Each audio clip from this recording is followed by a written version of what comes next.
যুক্তরাষ্ট্রের পার্লামেন্টের প্রতিনিধি পরিষদে বহুল আলোচিত বিল পাশ হয়েছে। স্থানীয় সময় শনিবার ভোটাভুটির পর এসব বিলে অনুমোদন দিয়েছে মার্কিন আইন প্রণেতারা।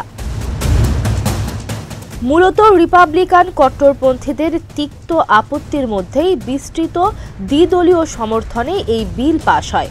রোববার এক প্রতিবেদনে এ তথ্য নিশ্চিত করেছে রয়টার্স। মার্কিন সিনেট আগামী মঙ্গলবার বিকেলে প্রাথমিক ভোটের মাধ্যমে নিম্নকক্ষ হাউসের পাশকৃত বিলটি বিবেচনা করা শুরু করবে।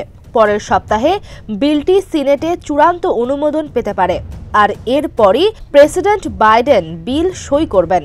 এর ফলে তা আইনে পরিণত হবে। 2 মাসেরও বেশি আগে একই ধরনের একটি ব্যবস্থা পাশ করেছিল মার্কিন সিনেট।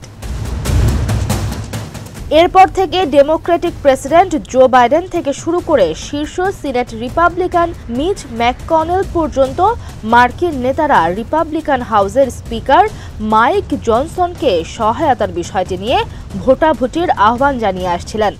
এরই ধারাবাহিকতায় শনিবার এই বিল পাশ হলো।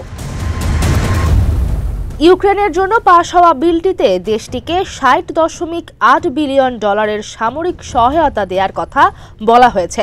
ভোটাভুটিতে বিলটির পক্ষে ভোট পড়েছে 311টি, বিপক্ষে 112 ভোট পড়েছে। ইসরায়েলের জন্য পাশ হওয়া বিলটিতে দেশটিকে $26.4 সহায়তা দেওয়ার কথা বলা হয়েছে।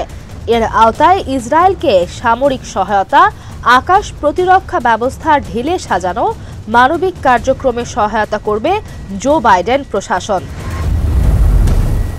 আর তাইওয়ান সহ ইন্দো প্যাসিফিক অঞ্চলের জন্য $8.12 বিলিয়ন মার্কিন ডলারের সহায়তা দেবে জো বাইডেনের প্রশাসন। বিশ্লেষকরা বলছেন, গেল কয়েক মাস ধরেই এ বিল নিয়ে বিভিন্ন মহলে আলোচনা সমালোচনা চলছিল। মার্কিন প্রেসিডেন্ট জো বাইডেন এ সহায়তা প্রস্তাব নিয়ে চাপের মধ্যে ছিলেন। এখন প্রতিনিধি পরিষদে বিল পাশের ঘটনায় বাইডেনের বড় বিজয় হিসেবে দেখছেন অনেকেই। এদিকে বিল পাশের পর ইউক্রেনের প্রেসিডেন্ট ভ্লাদিমির জেলেনস্কি ধন্যবাদ জানিয়ে বলেছেন, মার্কিন আইন প্রণেতারা ইতিহাসকে সঠিক পথে রাখতে অগ্রসর হয়েছেন। সোশ্যাল মিডিয়া প্ল্যাটফর্ম এক্সে তিনি বলেছেন, আজ হাউসে পাশ করা অত্যাবশ্যক মার্কিন সহায়তা বিল যুদ্ধকে সম্প্রসারণ থেকে রক্ষা করবে। হাজার হাজার মানুষের জীবন বাঁচবে এবং আমাদের উভয় দেশকে শক্তিশালী হতে সাহায্য করবে। 2022 সালের ফেব্রুয়ারিতে ইউক্রেনে আগ্রাসন শুরু করে রাশিয়া। সেই আক্রমণের প্রায় শুরু থেকেই রাশিয়াকে হাজার হাজার শাহেদ কামিজাকে ড্রোন সহায়তা করছে ইরান। এগুলো ইউক্রেনের আকাশ প্রতিরক্ষাকে নিঃশেষ করতে এবং সম্মুখ সমর থেকে অনেক ভেতরের ভূখণ্ডে অবকাঠামোগুলোতে আঘাত করার জন্য ব্যবহার করেছে রাশিয়া।